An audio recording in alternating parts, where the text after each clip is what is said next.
Titiro, look, here comes Tamanui te rā. Morena, Mr. Sun. Morena, Pāpā Rākau.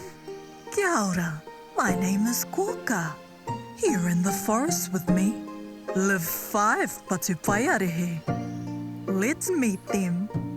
Time to wake up, Tākaro Tribe.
Wow, Tākaro Tribe.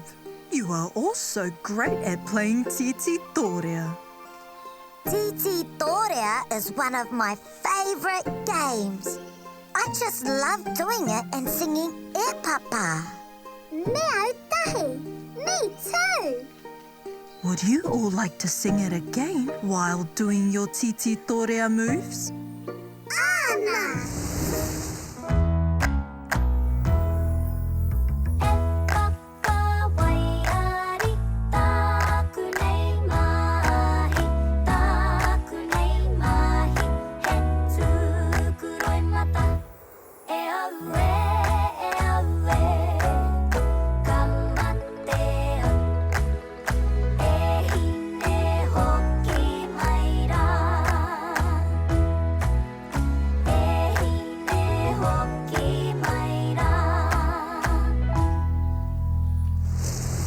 You sing so well, Tākaro Tribe. Kōkā, I have to take 4 things to hang on the Rākau tree today. But I've been so busy playing, I haven't decided what to take. That's okay, all. It's good to play and enjoy yourself. You could ask Pāpā Rākau for help. Good idea, Kōkā. Let's go, Tākaro Tribe.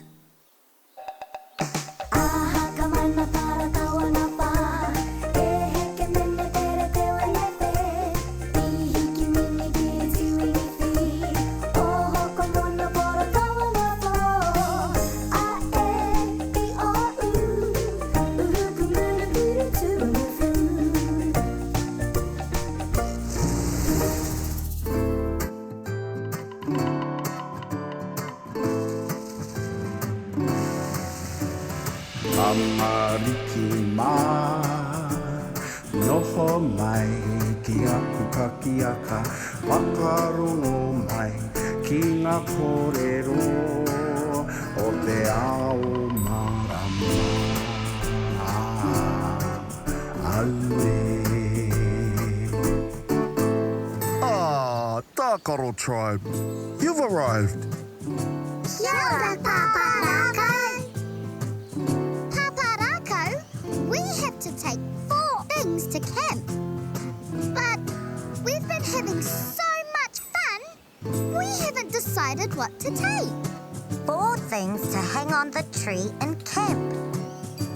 I think Tāne Mahuta has sent you something to take to camp. Look, Tāne Mahuta has sent me 4 of our whittle red tirako. We should have thought of that. Anna, it's lucky we have Pāpā Rākau to help us. Pāpā Rākau, Matua Tikiti-Tokiti told me it was my turn tomorrow to take things. So I might need your help then. here to help you anytime. Ooh. Let's take a look at what your friends are doing today. Hai tonu.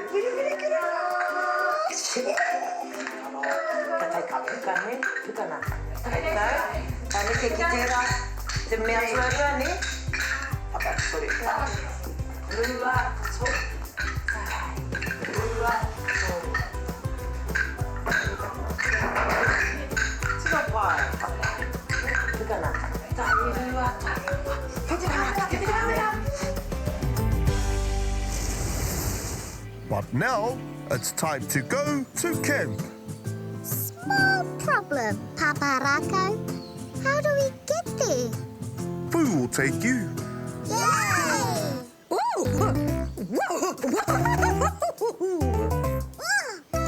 Watch out!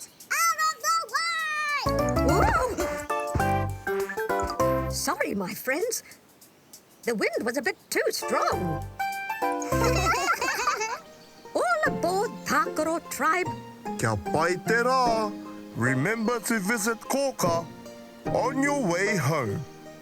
Hei konei rā, Pāpā Rākau!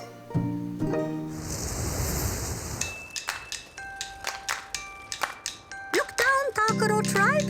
Can you see your day camp? Whoa, we can! And there's the landing strip! Let's circle around, then land.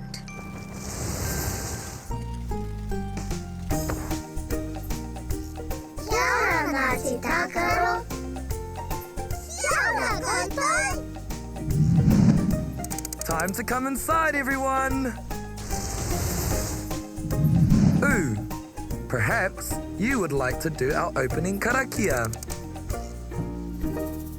Kia tipu ngā rākau, kia pua, kia hua. Kia tihau ngā manu, kia tonu i te wao. Kia ai o tonu te mata o te whenua. E ora ai te katoa, e ora ai te ao. Haumi e, hui e, tai ki e. Ka pai, u! Today, we are going to learn about the number 4. But first, does anyone know what this is in my puku? A clock! It's a clock that goes tick-tock and tells us what time it is. Do you know what time it is telling us now? Ko! I have a little waiata that will help you tell the time.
Team Red, do you know what the time is now?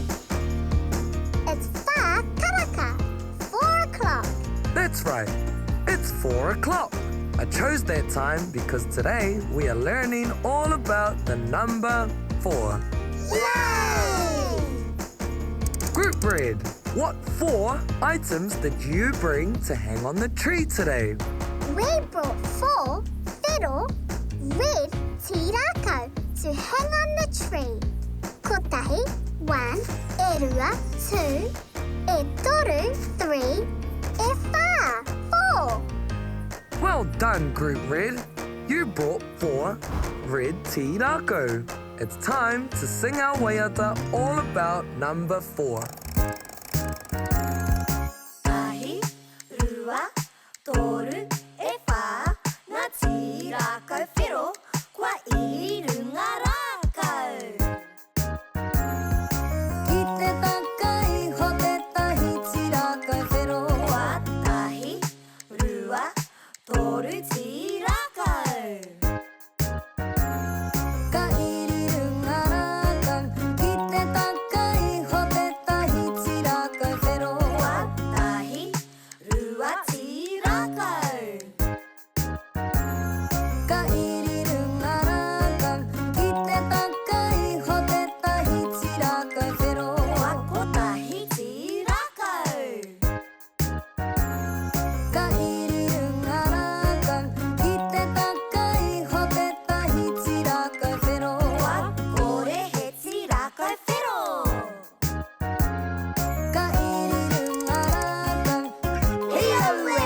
fun we've had learning about the number 4.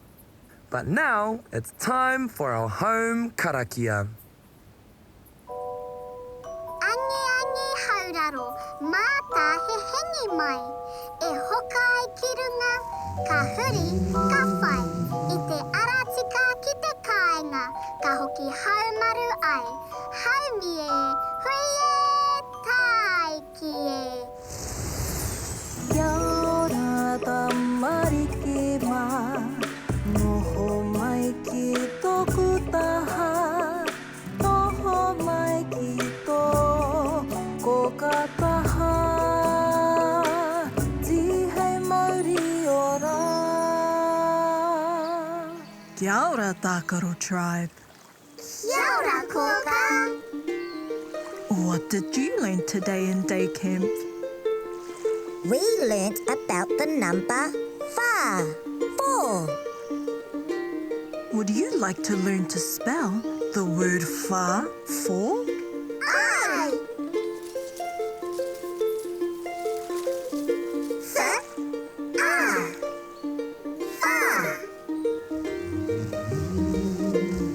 Oh, Pāpā Rākau was calling you.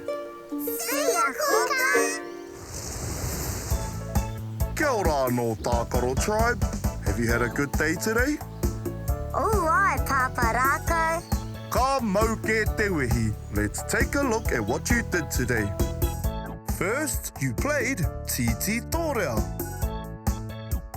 Tāne mahuta sent you 4 Te Rākau to take to camp. You learned to tell the time, 4 o'clock, whakaraka. You sung the number 4, waiata. And you learned to spell the word fa, 4, fa. Magnificent job, Tākaro Tribe.